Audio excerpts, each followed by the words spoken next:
Yo mga idol, kamusta? Sports Talk PH nga pala.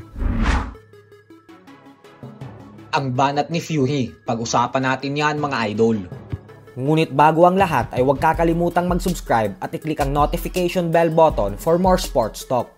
So matapos nga pong matalo ng former WBC Heavyweight World Champion Tyson Fury sa ikalawang pagkakataon sa kamay ng current Unified World Champion Alexander Usyk, ay hindi nga po matanggap ni Fury na natalo siya sa mata ng tatlong hurado via unanimous decision sa score na 116-112.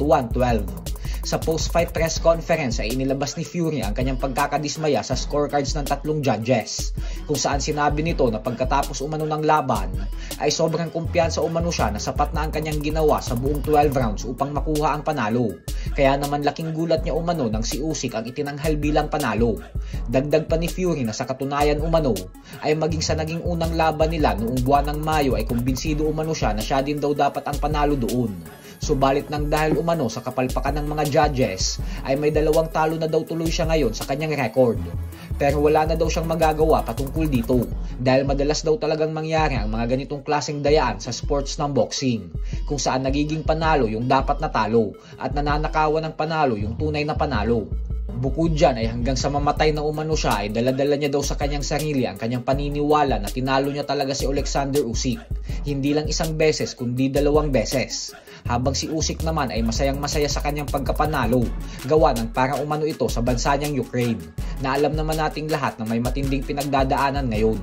Bukod dyan ay sa edad na 37 years old ngayon ni Usyk, ay nilinaw din po nito na sa kabila ng nakamit niya na ang lahat ng tagumpay sa boxing katulad ng pagiging undisputed 2 division world champion, ay hindi pa din daw siya magre-retiro at bagkus lalabanan niya pa din umano ang pinakamalalaking pangalan sa dibisyon. Dahil din sa 2 malaking panalo ni Usyk ngayong taon kontra kay Tyson Fury, kaya naman inaasahan na siya ang tatanghalin bilang 2024 Fighter of the Year.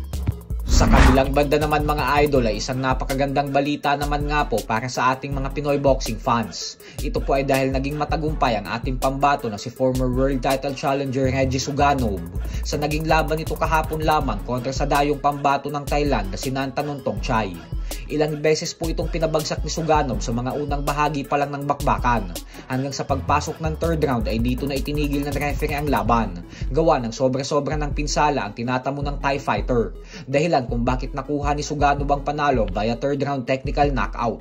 Dahil sa panalong ito ng ating kababayan, kaya naman umabante na ngayon ang kanyang record sa 16 wins with 6 knockouts at 1 talo. So hanggang dito na lang po muna tayo mga idol.